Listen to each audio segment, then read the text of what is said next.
When Ronald Reed died, his neighbors found out he was a millionaire 8 times over. He had spent his life pumping gas and sweeping floors. He wore a coat held together with safety pins. He drove an old second-hand car. People in his small Vermont town occasionally bought him coffee because they assumed he couldn't afford it. He left behind $8 million. Nobody saw it coming, because Ronald Reed looked exactly like what he appeared to be. An ordinary, unremarkable old man. There was nothing to see. And that, it turns out, is the entire point.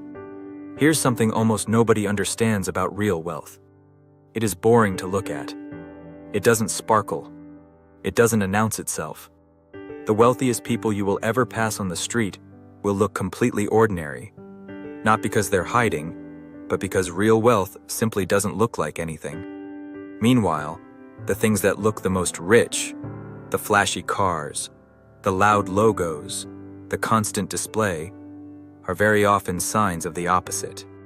By the end of this video, you'll understand why genuine wealth is almost always invisible, and why the people working hardest to look rich are usually the ones who aren't. Start with a simple distinction that changes everything. There is a difference between looking rich and being rich, and it is enormous. Looking rich is about the things you can see: the car, the watch, the clothes, the house people drive past. Being rich is about the things you can't see: the investments, the ownership, the assets quietly compounding in the background.